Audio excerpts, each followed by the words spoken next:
enfants, ici Taco le clown, et bienvenue à l'émission Rencontre aléatoire. Cette semaine, dans le cadre du RPGP, notre invité, Jean-Sage de Chevreau. Allô. Quel serait ton jeu parfait? Mon jeu parfait. Je pense que pour commencer mon jeu parfait, j'aimerais ça qu'il soit debout. Grandeur nature, play, c'est ça que j'aime. Oui, c'est le fun d'être assis, brasser des dés, jouer, mais il n'y a rien de mieux que de l'interaction physique avec des gens, être debout, puis se promener. Tu sais, si tu as une discussion avec quelqu'un, ben il y a quelqu'un qui peut être à côté et qui l'écoute. Physiquement, tu ne sais pas qui est là, tandis que l'autre, tu fais juste un jet de dés. Ah ben oui, je l'ai, que j'ai le droit d'écouter. T'sais. Fait que oui, je comprends que tu peux être là, puis j'ai un power de devenir invisible. Là, t'arrives à côté de la personne, je t'ai invisible, puis là, j'écoute. T'sais. Mais des affaires de même, mais je pense que le jeu parfait, il serait comme ça. Sauf que le jeu parfait serait à peu près pas jouable. Mais c'est tout le temps qu'on a. Hey, garde, laisse-moi non finir ça aujourd'hui. Fait comme je dis, c'est difficile d'avoir un jeu parfait play dans tout, tu sais. Fait que mettons que je fais abstraction de cette chose-là qui le rendrait parfait. Bon, ben, ce qui serait parfait aussi, bon, moi, je suis un gars de médiéval fantastique. Donc, on commence là-dessus, médiéval fantastique, puis on bâtit. Mettons qu'on y va dans les théories, tu sais, simulationniste, narratif, puis gamiste, là, tu sais. Bon, moi, je suis plus dans le simulationniste. J'aime ça quand il y a une sorte de crédibilité, puis que ça fait du sens, tu sais. Parce que, mettons, je prends exemple Donjon et Dragon, là, tu sais. Tu manges, t'as 100 points de vie, tu manges 99 points de dégâts, t'es toujours aussi capable de te défendre, ping, ping, ping. Après le combat, t'arrives, t'es tout soigné, puis fin de la discussion, rien n'est arrivé, tu sais.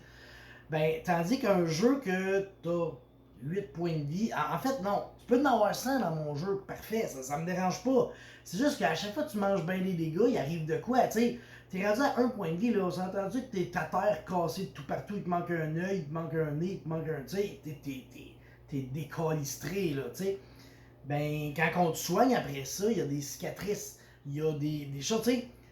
Un bonhomme qui dit hey, moi j'ai perdu une main pendant ma game, il y a une histoire à ton personnage. L'évolution, tu as une histoire à raconter. Tu sais, mon histoire, à un moment donné, je suis tombé à 1 point de vie, puis je me suis relevé, puis je suis revenu.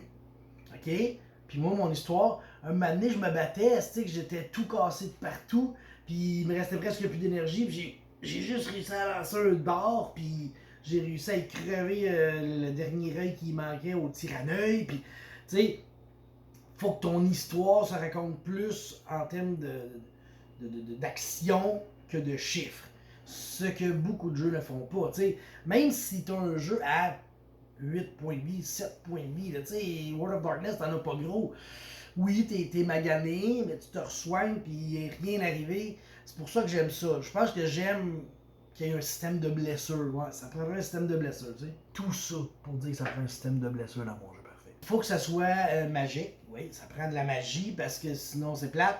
Mais, mettons, ça c'est vraiment mon avis personnel, la magie qui soigne, faut qu'elle coûte de quoi de plus, parce que sinon c'est comme trop facile de soigner. Soit que tu transfères de ton essence vitale à l'autre, soit qu'il faut que tu prennes celle d'un autre, tu l'envoies, tu sais, un genre de drain de vie. Après ça, ça prend un système, je dirais, qui est simple. Ça de base, on aime ça les systèmes simples. Faut que je sois constant à ton système. Faut pas que je change de dé à chaque fois. Faut pas que les règles changent à chaque fois. Faut que ce soit simple. Moi, il faut que ce soit des 10 parce que je trouve que c'est les plus beaux. Même si tu veux pas que ton jeu soit mathématique, mais tu veux qu'il soit plus narratif, tu sais, ça prend quand même de l'aléatoire, ça prend des jets de dés. Puis je trouve que les D10, ben c'est parfait parce que c'est des. C'est un pourcentage de 10, 20, 30, 40. Je trouve ça c'est génial. Je trouve ça super le fun, ce principe-là. Quand tu brasses des dés, c'est facile mentalement de se faire une idée. Tu sais, oui, ok, un D6, tu le sais, une chance sur 6, c'est genre 16%, tu sais. Mais c'est comme gossant, c'est pas aussi bien. Tu sais, oui, le D20. Le D20, c'est aussi bon que le D10. Un petit peu moins, parce que c'est quand même des 5%, fait que ça te permet un chose de précision plus. Mais, tu sais, au final. Merci, c'est tout le temps qu'on avait. D'accord.